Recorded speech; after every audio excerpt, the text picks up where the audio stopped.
My name is Martina. I'm a crime author. The nature of true crime often defies understanding or logic. And in my opinion, the most difficult perpetrators of crime to work out are the women that murder time and time again. In this series, I'll be shining a light on 6 of the most prolific female mass murderers in history. So welcome to the dark world of the lady killers.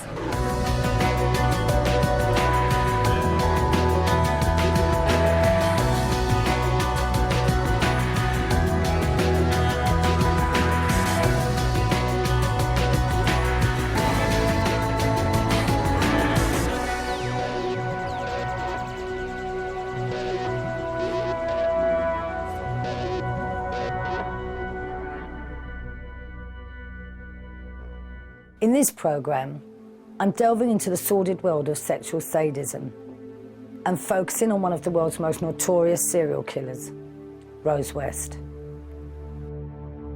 In 1994, Rose West and her husband Fred came to the world's attention when the bodies of several young women were discovered buried underneath their house at number 25 Cromwell Street in Gloucester.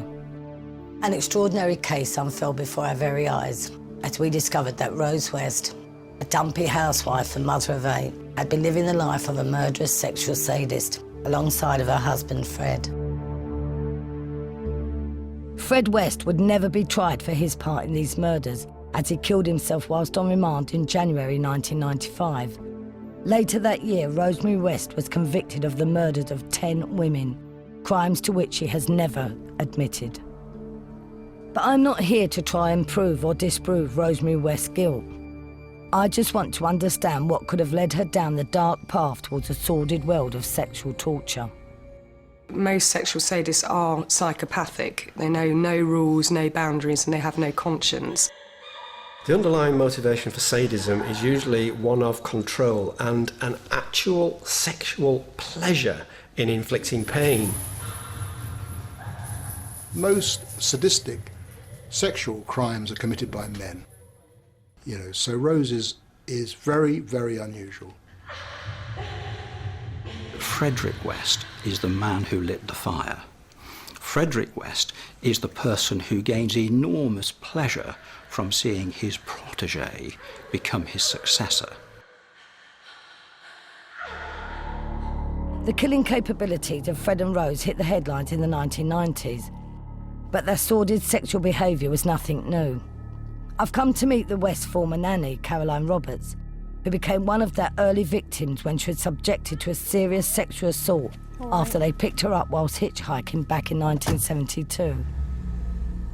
We started actually fighting in the back of the car, and a couple of seconds later he pulled up on the side of the road, turned around in the driver's seat and just kept punching me in the side of the head until I was knocked out. I was pushed into the footwell of the car and they drove back to 25 Cromwell Street.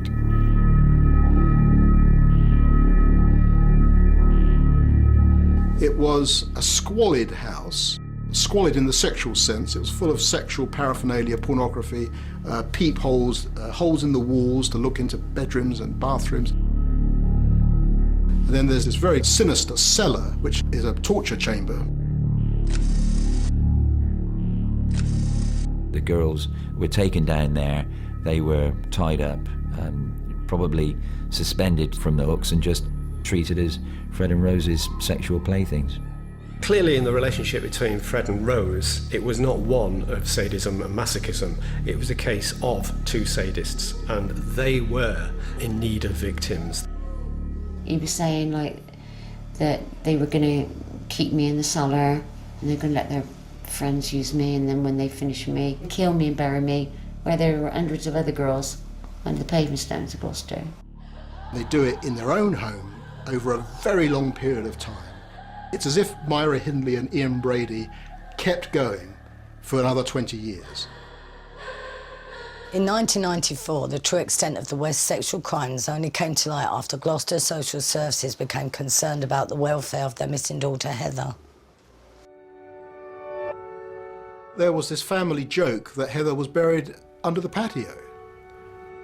Journalist Howard Soons spoke to several members of the family in order to try and find the truth behind the headlines. They used to joke about it, that she was sort of 2 squares up and 3 across, like a crossword. The police were informed and their investigation focused on the garden of 25 Cromwell Street, the home of local builder Fred West and his wife Rose. They were looking for just Heather West. They felt there were sufficient grounds to dig up the garden, and that's who they were looking for. But while the concrete slabs were still being removed from the garden, Fred West made a shocking confession to the police. And he said, "I did kill Heather, and she is under the patio, and I'll show you where she is." So this is 25 Cromwell Street. The original property, the original number 25 would have been there. The extension where the bathroom was would have been here. Yeah. And then we had the patio, and then of course the garden where And three of course this is sets where of remains. Heather was found, Yes. isn't it? Yes. What was it like when the story broke when you first arrived here? Well, when the story first broke, we thought it was just a story.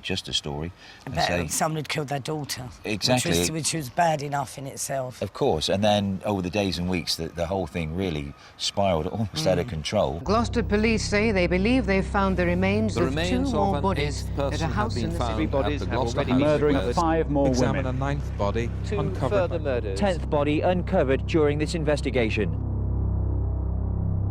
The part that always gets to me was on the TV footage.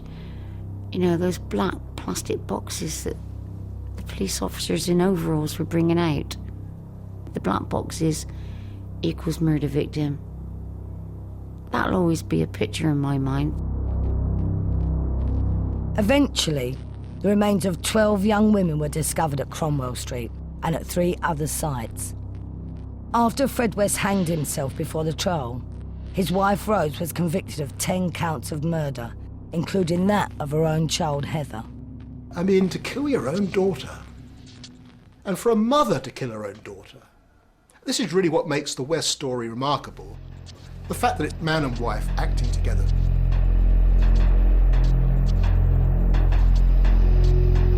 Britain was shocked and outraged that a woman could commit such hideous crimes. There is, I think, a rather old-fashioned myth that because men are so clearly more violent than women to other people, that somehow women are innately better or less destructive.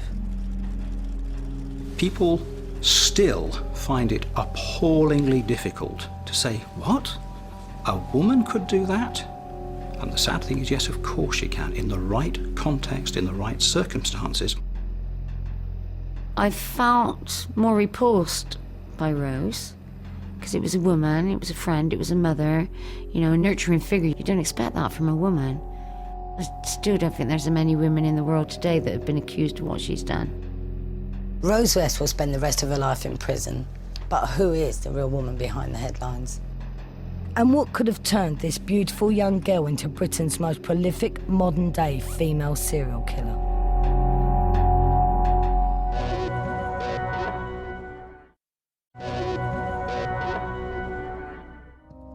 As a writer, it is part and parcel of my job to really understand what drives my characters. And in this series, I'm applying that thought process to real life. We tend to think of women as mothers and homemakers, as nurturing carers. But clearly something goes wrong with some women and they end up as the lady killers. The case of Fred and Rose West has become a model for those who study criminal behaviour. And I've looked towards those people who have not only studied the case, but who have met family members and friends to help me piece together the truth of what happened. My investigation starts in November 1995, when after her husband Fred had committed suicide in prison, Rose West, a mother of 8, was convicted of the murders of 10 young women, including her own daughter Heather. Fred and Rose West are probably one of the worst cases of serial murder in the history of mankind. How would I describe Fred and Rose West? Sordid, barbaric, bestial, evil. Fred and Rose West crimes were deeply horrific. It's bad enough for us to think of a man committing such brutal, sadistic murders. But a woman? Somehow that seems a lot more shocking. It intrigues me how lady killers like Rose West come to exist. Is it because of what happens to someone during their early life? I'm not so sure it is. I personally think that some people might just be born bad. Rosemary Letts was born on the 29th of November 1953 in Devon. She was the fifth child of electrician Bill Letts and his wife Daisy. Daisy spoke at some length to journalist Howard Soons during the course of the investigation. Rose's mother described Bill to me as the heller, H-E-L-L-E-R. He was hell to live with. Apparently he was an absolute tyrant. He would have his daughters cleaning the carpet with toothbrushes. Daisy told me he would beat them up, throw things, hit them with anything, bang the children's heads against the wall.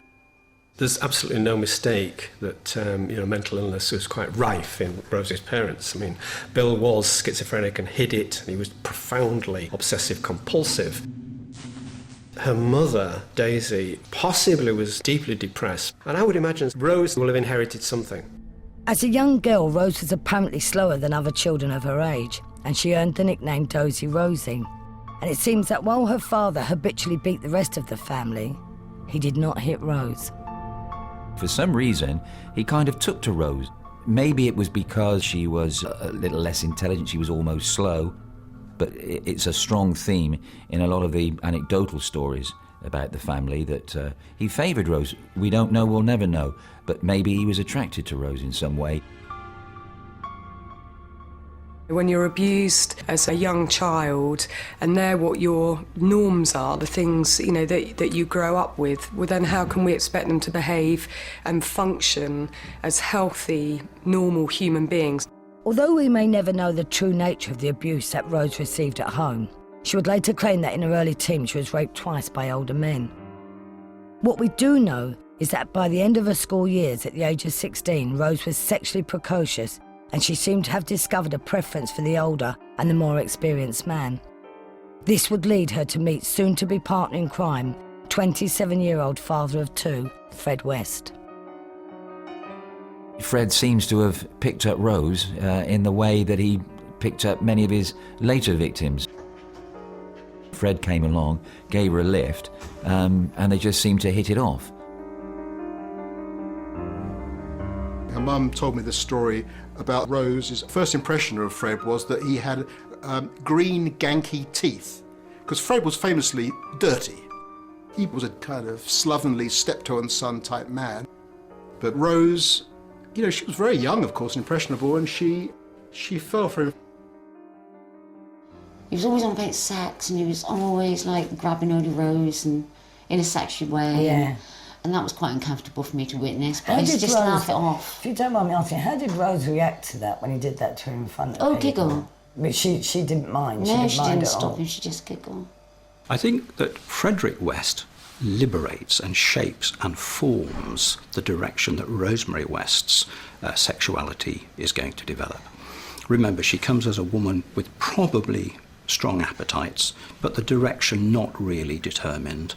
I think she, in her young days, has learned that if you do things that people like sexually, you don't get hurt so much. If you accept that Fred was of a mindset where he was looking for girls, looking for sex, looking to take what he could get by, usually by rough means, and if Rose is happy to go along with that, it's no surprise that they meshed. Fred probably couldn't believe his luck.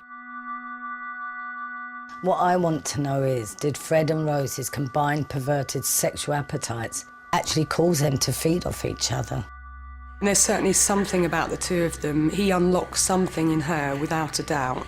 Everything that she knows is about violence and abuse. He continues that relationship, and I think there is something about that behaviour escalating because the two of them are together and they start to create their own fantasy world. This couple were polymorphously perverse, so there were lots of things they were into. I think the word, I don't know, it's my own sort of phrase, I sometimes think of couples like this almost as malignant couples. If you've got a combination of two people with that kind of predilection and two people who have also got the brakes removed to some degree as human beings, it's a very dangerous combination. When Rose moved into Fred's caravan in March 1970, his influence on her immediately became apparent. Fred basically pimps Rose. She's a whore for Fred. It's the story of prostitution, isn't it? You do what you're asked to do, and you get used to it. And so some men like bondage, some men like sadism, some men like to watch. All of this becomes part of her world. At just 16, Rose fell pregnant.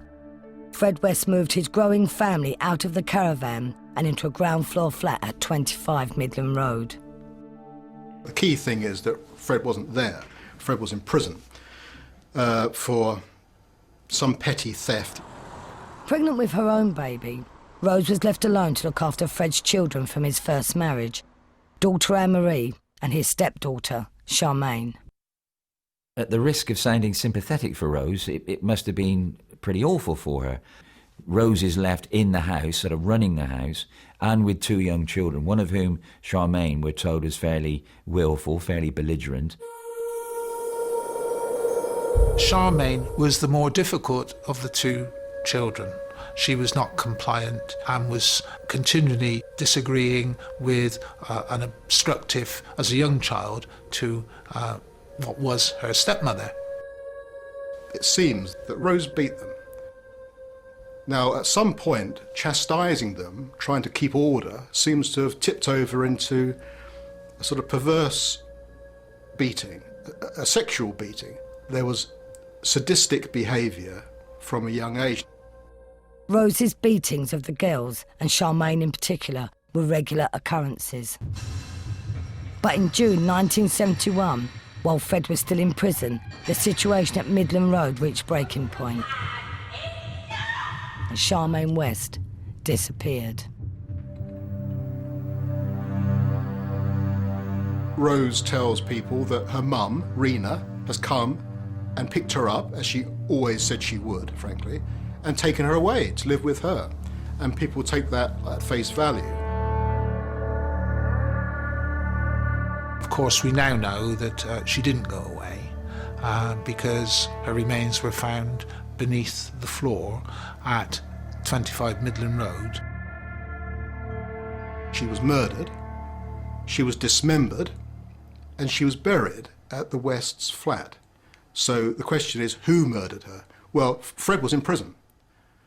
So that's why the police believe that Rose murdered Charmaine, probably in a fit of temper.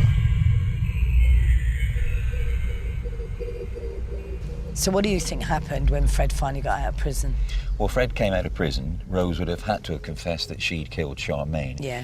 Whether there was any remorse or not, I think that's doubtful because of the person that we know that Rose was. Yeah. But I think at that point Fred was able, if he hadn't already confessed to the fact that he'd killed himself, in fact he'd murdered his former nanny, Annie McFall, who was expecting his baby, and buried her here in these fields.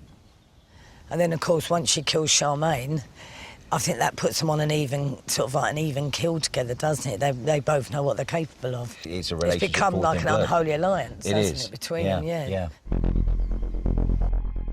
Charmaine may not have been Fred's only experience of death and burial, but she was more than likely Rose's first victim. Most people believe the story she and Fred told about Charmaine, but one person couldn't be fooled. And in August 1971, Charmaine's mother, Rena Costello, came looking for her daughter.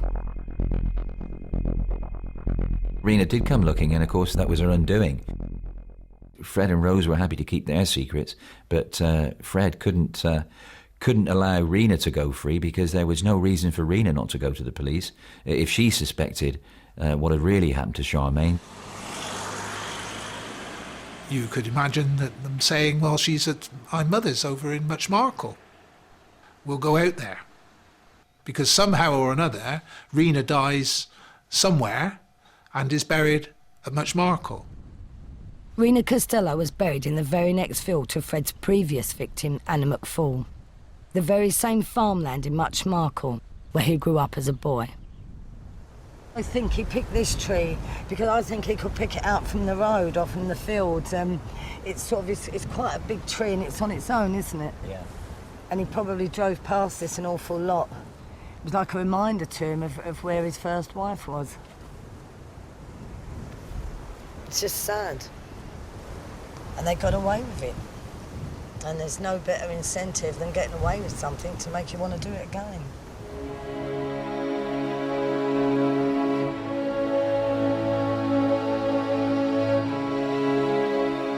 Just months after the murder of Rena Costello, the West family moved to a new home, 25 Cromwell Street, and hired 16-year-old Caroline Owens to be their nanny. At first, all seemed well in her new home, but soon Caroline began to have doubts about her employers. One day after tea, Fred asked me about joining his sex circle, and I said, "What do you want about sex circle?" And he said, "Well, Rose and me and a few other people, we got this sex circle and we all get together, we have sex and stuff like that." And I said, "No, I'm not interested in all that." Uneasy, Caroline left Cromwell Street without telling the Wests. But a couple of weeks later, when she was hitchhiking, a familiar car pulled up. Fancy lift? All right. Fred was like looking at me in the rearview mirror, and he just suddenly asked me if I'd had sex with my boyfriend that night. And he said, "Go and have a look, Rose." And Rose, with that, just like grabbed hold of my crotch. And of course my reflex was to like smack her hand away. And we ended up fighting. Fred stopped the car and knocked Caroline unconscious. When she came round, her hands were tied and she was bundled into a bedroom on the first floor of Cromwell Street. They tried to calm me down, and Fred kind of said, "We'll have a cup of tea and we'll clean you up and then we're going to take you home." So I kind of thought I was going to be all right, so I was doing as I was told. And then the next thing, Rose just grabs hold of me and tries to kiss me on the mouth. Caroline desperately fought back as she was stripped and gagged. Then Rose started like touching me and Fred was watching, and then there was a sexual assault that went on for quite a while. I was absolutely petrified by then. It definitely was there for her pleasure. Rose is the one doing all the sexual assaulting, whereas he was one that was doing most of the beating. At some point, Fred said to Rose, "You know, go down and see to the kids." About 5 minutes after she went, he was stood over me looking at me, and he just suddenly like pulled his jeans back off and just raped me. After he raped me, he started crying, which I found really, really strange. Yeah. And he said, "I shouldn't have done that.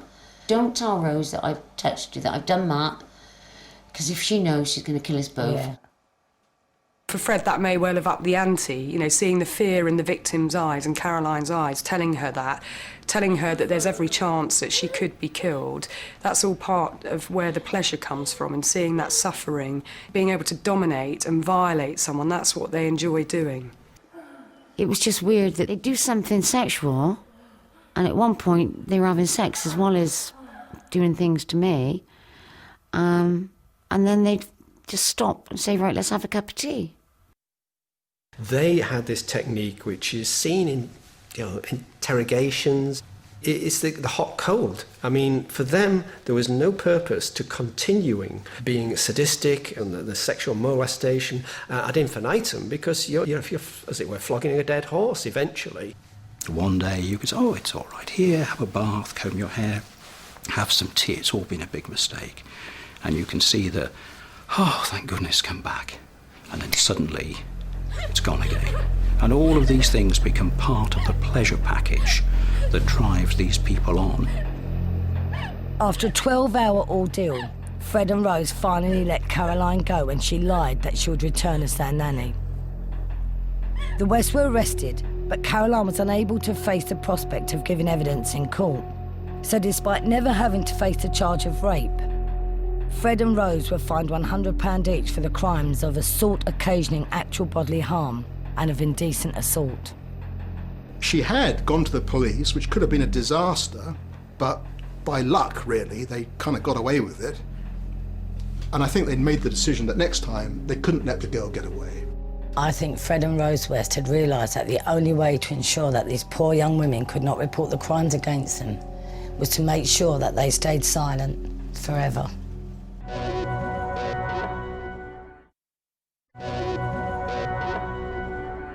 I'm on a journey to find out everything I can about one of Britain's most sadistic serial killers, Rose West.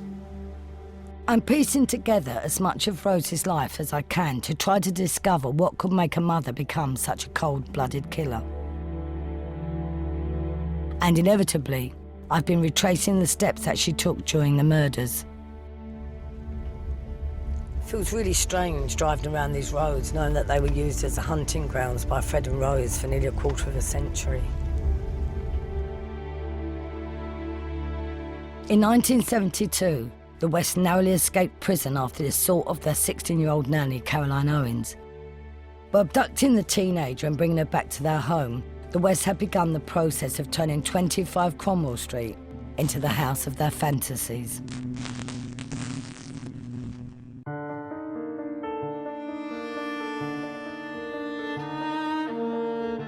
I think Cromwell Street gave them security and stability and the means to be able to do what they wanted to do, which was act out their fantasy.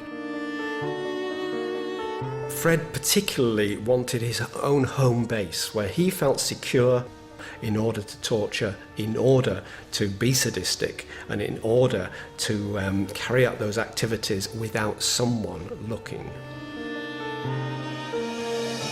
They created a sort of a torture dungeon environment where they can do whatever they want, and that's the point where the fantasy, really starts to be acted out.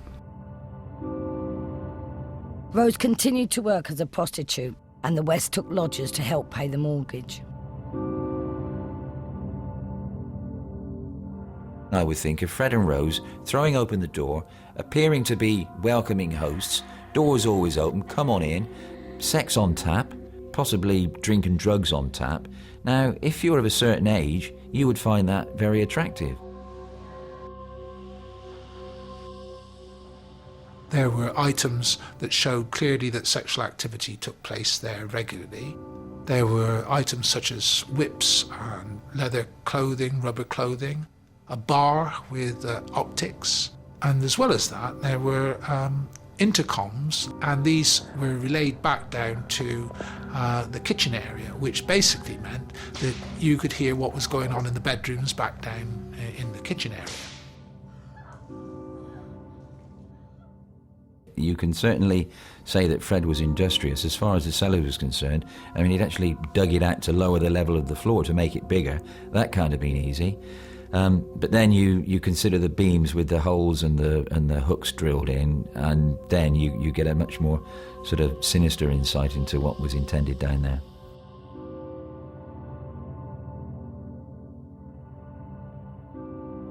These are real signs of sexual sadism, creating this kind of torture dungeon, probably, having some form of tape recording what's gone on, or keeping souvenirs, or keeping certain things back to remind them of what they've done. But they certainly need to create, if they know they want to spend time with the victim, they need to create the environment that allows that to happen. The depravity of the West's actions would take a terrible turn when 8-year-old Anne-Marie was led down into the cellar by her father and stepmother. They raped their daughter. Anne-Marie said in court that, at least at one stage, Mum held her down while Dad had sex with her. So that's important to bear in mind, that Rose is very active in this. And then, frankly, they pimped their daughter. Rose made her daughter work as a prostitute.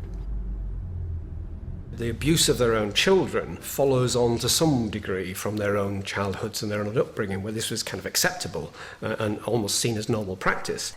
As a mother, I just can't get my head around the idea of abusing my child. And even though Anne-Marie was Rose's stepdaughter, I can still make no sense of her actions at all. But the most awful thing for me is that they didn't stop at Anne-Marie. 3 other of Fred and Rose's children, Heather, May and Stephen, would also find themselves on the receiving end of their parents' physical and mental violence. From the kids' point of view, they're put up with whatever it is in that situation because they don't know anything different. They haven't lived another life, so they don't know anything different to that. And perhaps the kids gave each other that emotional support. Why do they stay together? Because they're the only people who actually share the same pain. They don't really know what's going on. They know it's not right. They know it hurts, but it's mum and dad. As brothers and sisters, we loved each other and we wanted to stay together. And we knew that if we had said anything, mum and dad would probably go to prison. We knew we could survive as a family as long as we were together. Us children could survive together with mum and dad. We had grown so close through what we had went through. So we were willing to take whatever come to us to stick together.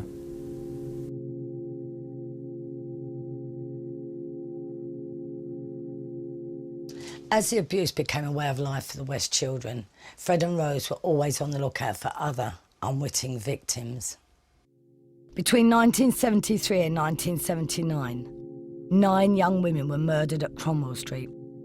Most of these young women were unwilling sexual partners who the West had befriended or picked up in their car. But one girl was different, 18-year-old Shirley Robinson. She's bisexual, which is part of their world, and she becomes pregnant by Fred. That's the big difference. Fred gets her pregnant. Rose turned a blind eye to a lot of Fred's relationships, as did Fred with Rose. This was probably too much to bear. Shirley also boasted about marrying Fred. Well, now, that was certainly a taboo subject. Certainly didn't go down well with Rose, and that really spelt the end for Shirley. There was already one Mrs. Fred West, and it seems that Rose had no intentions of being replaced.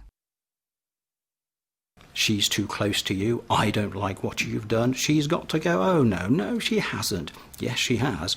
She goes or I go. Oh, all right. And it's that level of dismissive disposal, that's the part of it that is horrific. Shirley Robinson was 8 months pregnant when she disappeared in May 1978.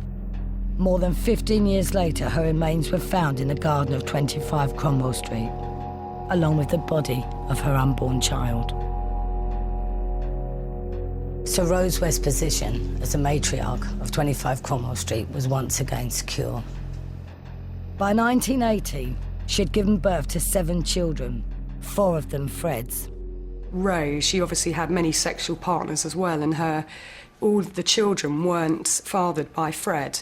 And to me, I kind of think, was she just breeding victims for him to have on tap? And that's an interesting side to her, that she didn't feel any maternal instinct to protect them. In 1980, after suffering years of abuse, 15-year-old Anne-Marie left home to live with friends. 10-year-old Heather West was now the eldest child living at Cromwell Street and would become the focus of her parents' sadistic attentions. Heather is the child of Fred and Rose. This is key. So this is Rose's own firstborn child. Pretty much what happened to Anne-Marie happened to Heather, i.e. she was raped. It seems Heather was more resistant and was obviously very unhappy about all that happened, and in fact expressed this unhappiness to friends. What do you do when one of the children becomes difficult, becomes a problem? You know, she's objecting, she's leaving, she's going to be doing this. She is simply going beyond the pale. You kill her. Hence poor Heather. It was in June 1987, 6 years after her stepsister Anne-Marie left home, that 16-year-old Heather West disappeared. Rather like other victims, one day she's there, the next day she disappears. She's just not there anymore. And there is some cock and bull story about her going away to work in a holiday camp or something similar. It would take 5 long years before social services seriously reviewed the disappearance of Heather West, and Gloucestershire police began their investigation into Rose and Fred West. Despite the investigation that took place to try and trace Heather to see if she had been abused, she couldn't be found. Mrs. West, Rose is asked about Heather many, many times, where's your daughter? And she says, this is, I think, very important, she says at one stage to the police, oh, she still keeps in touch, she rings up occasionally. Well, she couldn't have rung up occasionally because she was dead and she was buried under the patio.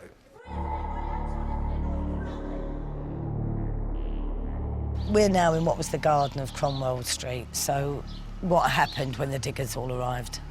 Well, the diggers moved in on a Thursday afternoon, I think it was. Rose was absolutely outraged. Fred's initial reaction was, well, they better put it back to how they found it. Yes. Believing that they wouldn't find anything. But then, of course, when he came home sometime later and saw the scale of the operation, he obviously knew that his number was up as far as Heather was concerned. And then he confessed, didn't he? He confessed to Heather's murders pretty much straight away. Went to the police station and admitted killing his daughter. When the remains of not one, but 3 other young women were discovered, Fred West admitted all 3 killings and identified the victims as Shirley Robinson, 15-year-old Alison Chambers, and his own daughter Heather. Within a week of being arrested, Fred had confessed to the murders of 9 other young women. The police were in no doubt that Rose was involved right from the start. In fact, the only reason that Rose was allowed to remain on bail for so long was because Gloucestershire police were determined that they would have the case against Fred West absolutely watertight. But there was no doubt in anyone's mind that Rose was clearly complicit in the murders. When Rose West was arrested in April 1994, she denied any involvement in the murders and blamed her husband, Fred. Rose betrays him, basically, when she's arrested. She takes the view, and again, it's a logical view. This has been clever from her point of view. Fred did it all. Fred's a lunatic. I was an innocent victim of his mania all these years. She therefore severs contact with him. She doesn't write to him in prison, doesn't reply to his letters. When Fred and Rose appeared in court together in December 1994, they hadn't seen each other in 6 months. Fred was obviously delighted to see Rose, wanted to communicate as best he could. Rose, on the other hand, completely blanked him. Fred went to touch Rose in the dock, and Rose kind of slanted her body away from him and completely ignored him. Fred was hurt by this, and I think this was the turning point. He deteriorated after this. Fred West was found dead in his cell on the 1st of January 1995. Despite being on suicide watch, he had hanged himself with knotted bedsheets. There's no doubt that most people would say that Fred killed himself to protect Rose, on the basis that if he was dead, the investigation would go away.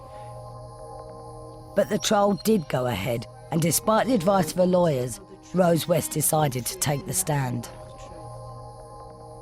So she looked rather severe and matronly, and whoever was responsible for her wardrobe, whether it was inadvertent or what, I don't know, but it was a sort of dowdy black suit and heavy black cloggy shoes, and really all she needed was the pointed hat, the broomstick and the black cat.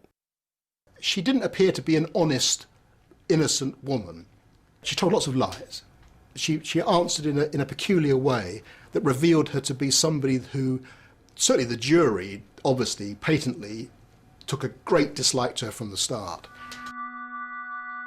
Caroline Owens testified against Rose West. She blamed herself for not speaking out against the West in 1972 and was determined to make amends. I thought that was the only thing I could do to redeem myself for allowing them to die.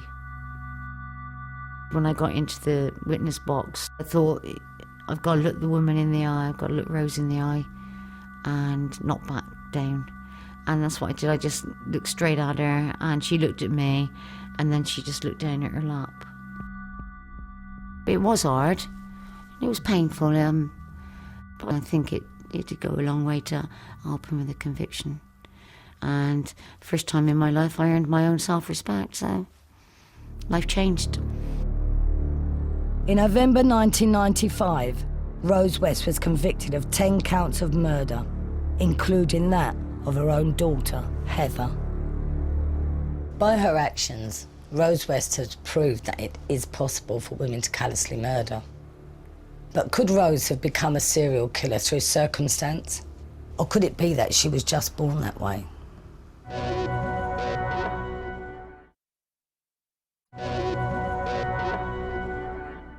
In this series, I've been exploring the reasons why real-life lady killers commit murder. One of the most shocking British cases is that of Rose West, a dumpy housewife and mother of 8, and a sexually sadistic predator. In 1995, she was convicted of the murders of 10 young women, including that of her own daughter, Heather. But what could have turned little Rosemary Letts into a cold, callous, sexually sadistic serial killer?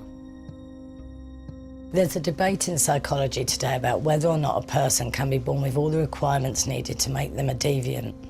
So could Rose really have just been born bad? I think Rose has already had the dice loaded against her in terms of inherited deficits. She showed clear signs of psychopathy, and when her explosive borderline rages took place, there was quite clearly a lack of empathy for others. My own personal opinion is that you have a certain makeup when you're born, but it's the environment that you're in that influences and shapes who you become. And I really do think, there's a fair amount of evidence to show now that what happens to you between the ages of 0 and 3 years old, and your formative years has a huge impact on the person that you become. From what I've learned, I think that Rose may have been abused as a child. And while abused children don't necessarily become abusers themselves, in this case, Rose did, with tragic consequences. She used a psychological defence mechanism that we call identification with the aggressor.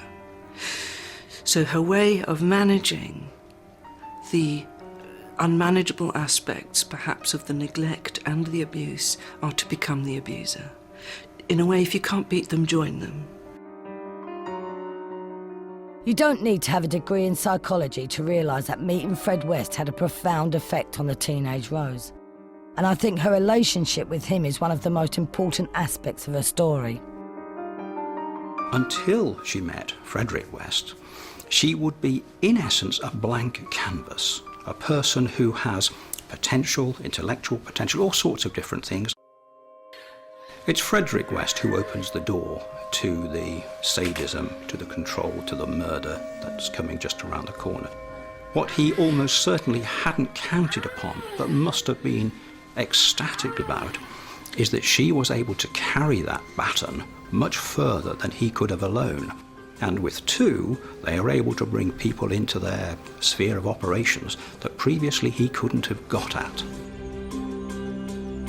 Clearly, if you look at the entire relationship, Rose had taken on the role of her own father, who was strict, cruel, vicious, and highly dominant. There's no doubt that Rose West had a difficult start in life and was groomed and encouraged to some extent by Fred. This is a woman who murdered her own daughter, her own flesh and blood. Are we just using Rose's background as an excuse for the fact that she ultimately chose her way of life? She chose to commit these truly appalling crimes. At some stage, she decided that she better stay with Fred, stay in this secret murderous relationship, because she was in it already. I mean, she was already implicated because she'd killed Charmaine. It's important to see both of the Wests as unique, rounded people. There is no simple, explanatory excuse. You're looking at two people who certainly came from disadvantaged backgrounds, the same as thousands of others, who lived in a very ordinary domestic setting, the same as many others, but they chose so deliberately to go out and plan and take and destroy and murder these young women across decades. That's not usual. And that's not explained just by the sad happenstance of their backgrounds. I don't deny that Rose West really did have an awful start in her life, and some appalling things happened to her. But I just don't think that that can be used as an excuse for the terrible crimes she committed. I think there must be something inside Rose West that allowed her to do these awful things. Whether that's called evil or called something else, or it was something she was born with, I don't know. But from all my research over the years, I do know that an awful lot of people who are abused don't go on to become the abuser. I'm a crime writer, but even I would struggle to come up with a plot like the story of the Wests. But every good crime novel has a final twist, and the real-life story of Fred and Rose is no different. Fred and Rose had a career that lasted 25 years killing people, yet to me I find it very strange that there was an 8-year gap. Certainly the killings that we know about seem to be clustered together, don't Yeah. they? Most people would speculate that they were still carrying on, they Yeah. were still killing people during that period of time. Most experts would say serial killers don't normally stop. I just can't see an 8-year gap. I think they enjoyed it too much, that they killed 3 girls in 1 year. I mean, that they tortured them sexually and mentally and physically. I can't see that happening just all of a sudden after they've already murdered. I would be very surprised if you have silences in this way that go on for years. Remember, their repertoire isn't just abduction in this way, and their working ground isn't just Cromwell Street, it's wherever they happen to go. And I think one of the great policy judgments that the investigators had to deal with, and it's a very difficult thing to do, is when do you stop?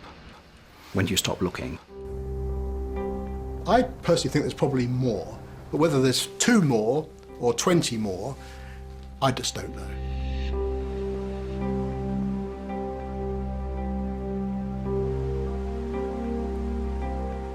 It's a chilling thought that this beautiful countryside could be concealing the unknown victims of Fred and Rosemary West. Women whose bodies have not yet been discovered and whose names we may never know.